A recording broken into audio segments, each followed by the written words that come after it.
I want to do one more video on sequence spirals. What I did was I made a spreadsheet here that lets you play with them at home. You can just cut and paste the contents of the B file from the online encyclopedia of integer sequence into column B, and it'll automatically mark all the numbers that fit your criteria of the sequence. So this first sheet here is just the sequence itself, and what I've put in this sequence are the prime numbers. You'll notice column B has 1 space 2.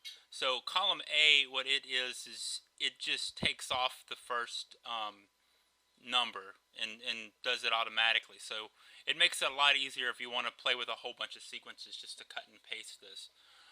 So let's move on to the second sheet, the spiral sheet here. And it's the actual numbers themselves laid out in a spiral. It goes up to 10,000. We start here 1, 2, 3, 4, 5, 6, 7, 8, 9, all the way around.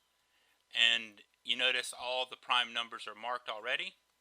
This next tab called In Sequence, it narrows everything down to show you what's in the sequence or out of the sequence. A 1 is in the sequence and a 0 is outside of the sequence. Let's zoom out. You can get a better view of it. And you can definitely see the diagonal patterns of the prime numbers. This next one is neighbors. And what neighbors does is it looks at the previous sheet before it, and it looks at each cell and counts up how many of those are a 1, and marks it shows you how many of the neighboring cells meet the criteria of your sequence. Neighborhood is much the same as neighbors, except you count the cell itself and the neighboring cells. Now this 256 is kind of experimental right now. What it does is it looks at the in sequence sheet here, and it takes a cell and it goes around the 1s and 0s starting here at the 12 o'clock position and goes around and lists it as a binary number, and then gives you a value between 0 and 255 and gives you a shade of gray based on that. So that's what we get with this 256 grayscale here. Let's go back to the sequence sheet, and I'm going to put in another sequence. I've already went to the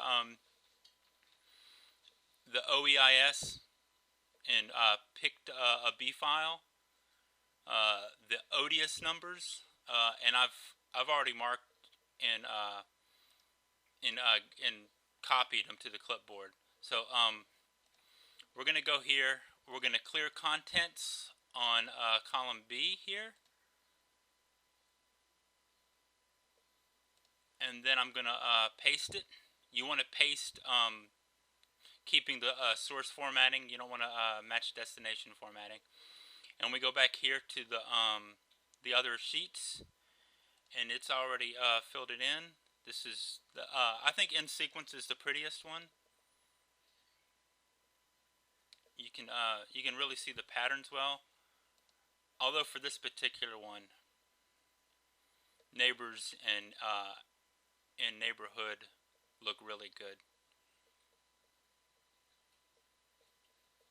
And there's the 256. All right. If you want to download this, you can just go to MikeTilley.com. The link will be in the description, as well as links to the OEIS. Thank you for watching.